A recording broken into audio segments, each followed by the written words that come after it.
may have just pushed the Strait of Hormuz back to the edge of war, because in the last 24 hours, Iranian forces did the unthinkable. They did something far more dangerous than just harass shipping. They opened fire on 3 commercial vessels transiting Hormuz, and then seized 2 of them. Yes, you heard it right. According to Reuters, the 2 ships were the Panama-flagged MSC Francesca and the Liberia-flagged Epaminondas, both later escorted into Iranian waters in what appears to be Iran's first ship seizures since this war began. The IRGC accused both ships of operating without proper permits and tampering with their navigation systems. But the details coming out of the attacks tell a much more alarming story.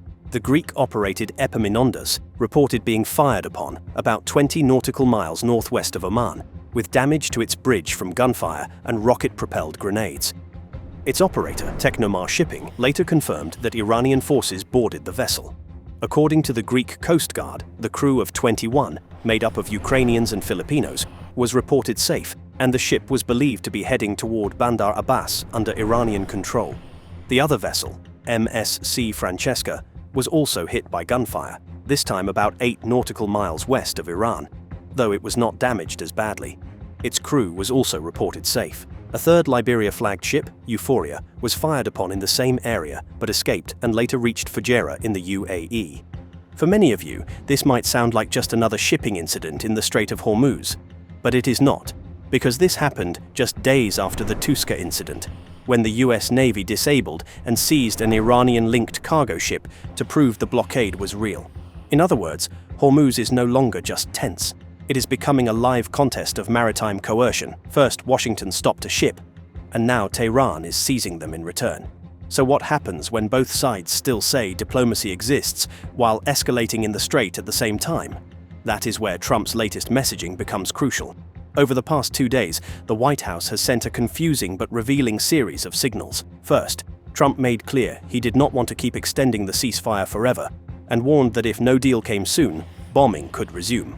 Then he shifted, saying he was willing to keep the ceasefire in place, while Iran's fractured leadership came up with a unified proposal. Tehran did not embrace that extension, with Iranian-linked messaging treating it as a unilateral move rather than a real breakthrough. After that, the message became even murkier. White House Press Secretary Caroline Leavitt said Trump had not set a firm deadline for Iran's response, but reports suggested the working expectation in Washington and among regional mediators was still that Iran had only until Sunday to come back with something coherent. So the public story is no longer simple. It is now a ceasefire extension with no clear trust, no shared interpretation, and a diplomatic clock that still appears to be ticking. That is exactly why mediators are scrambling. Pakistan is still trying to keep the diplomatic track alive, publicly pushing for more time and quietly trying to get both sides back into the same room. Washington, for its part, is still insisting the door remains open. Trump has even suggested that a deal could come together within the next 72 hours, and that a US-Iran meeting could happen as soon as Friday. But the problem is that the diplomatic door now looks open on one side and half shut on the other. Iran still has not committed to talks under blockade pressure, and J.D. Vance's Islamabad trip was cancelled as that uncertainty deepened.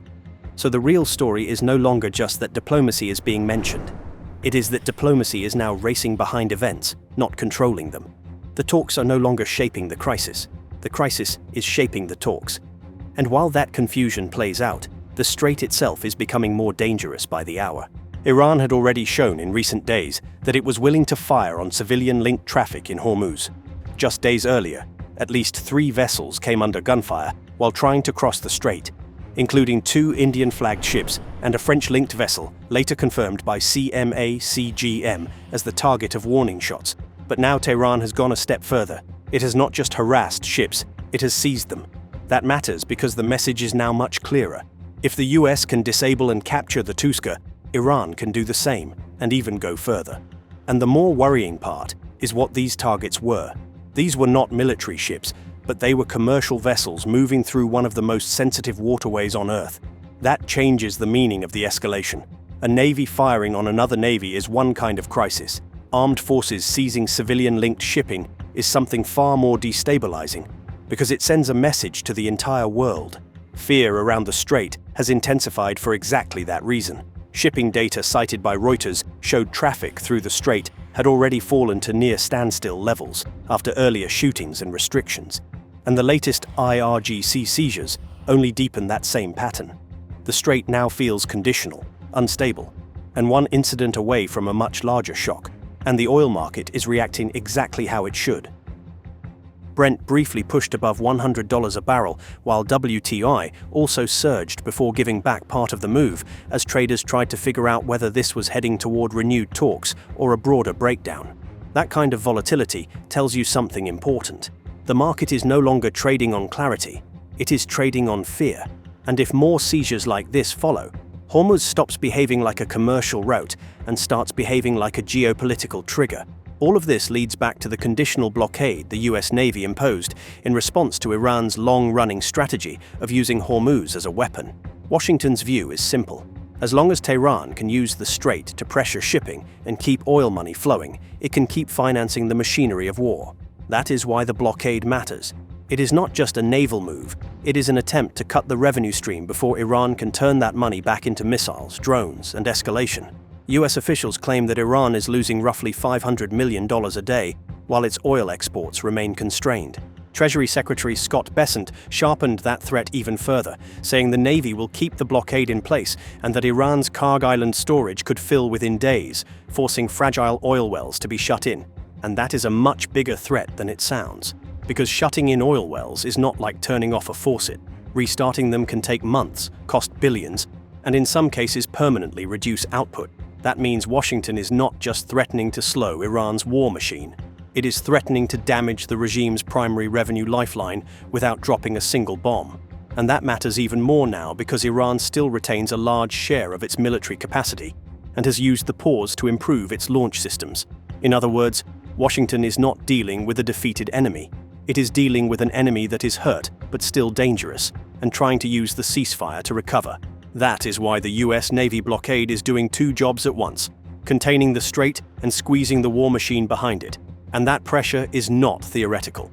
US Central Command says it has now ordered 31 ships to turn around or return to port under the blockade regime, with the overwhelming majority of them being tankers or vessels tied to Iranian trade. That matters because it shows the blockade is no longer just a threat hanging over the map. It is already reshaping movement at sea in real time. And when you combine that with the seizure of the Tuska, and now Iran's retaliatory seizure of the MSC Francesca and Epaminondas, the strait starts to look less like a trade corridor and more like a live battlefield disguised as commercial traffic. That is also why every signal in the region is now being read as if it could be the beginning of something bigger.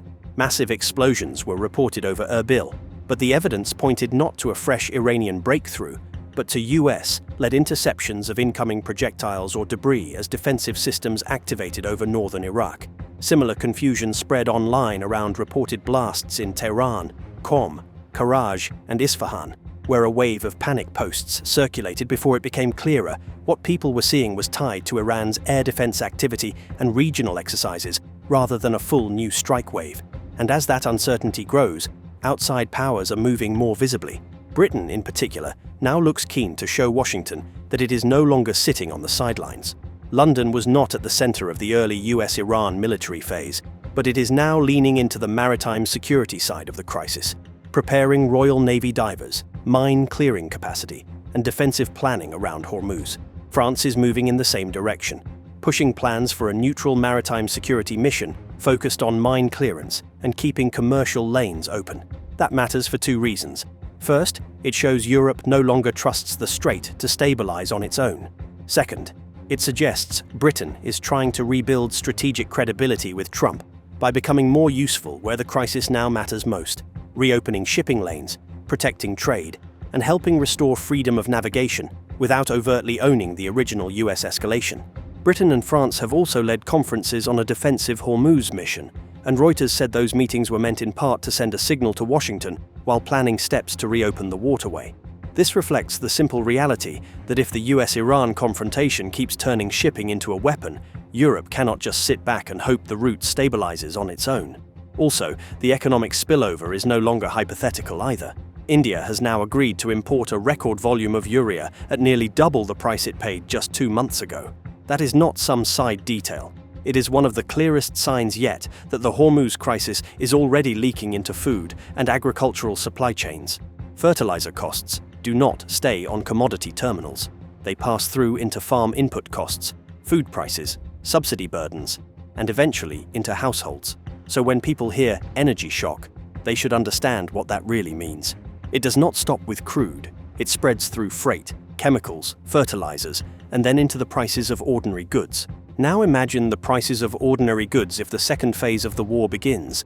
If this war restarts, the Gulf would be pulled straight back into it. Washington would not be coming back with a token response.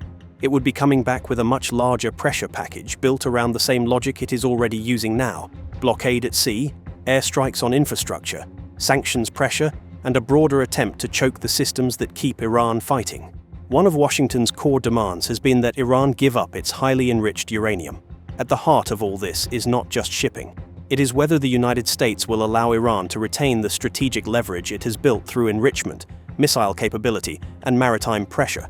And if Tehran concludes that diplomacy is only buying time for a harder American phase, it will not answer alone. That is where Iran's wider network becomes crucial.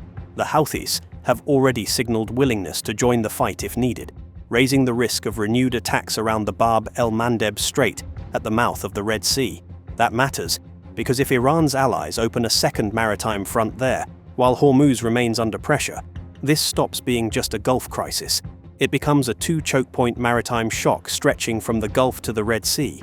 And that is the nightmare scenario hanging over global trade. And that is what most of the world really fears. Not just missiles, but the economic shock that follows them. According to JP Morgan's calculations, the last tanker that passed through Hormuz before the blockade is only now reaching its destination. In other words, the world is approaching the point where the final wave of pre-blockade crude has almost fully worked its way through the system. Once that buffer runs out, the market stops living off old flows and starts living with the full reality of disruption. JP Morgan also noted that refinery production cuts outside the Middle East have fallen short of what many expected, which means inventories, not spare output, are still doing most of the work, and inventories do not last forever. That is why this moment matters, because the real question now is no longer whether diplomacy is still being mentioned. It is whether diplomacy still has the power to stop what both sides may already be preparing for. What happens next in the Iran war may decide far more than the fate of one ceasefire. It may decide whether Hormuz becomes the spark for a wider energy shock, a deeper military phase, and a conflict that drags far more of the world into its consequences. So what do you think happens next? Did Iran just push Hormuz too far, or is there still a narrow path left before this slides into a much wider war? Drop your thoughts in the comments, and I'll see you in the next video.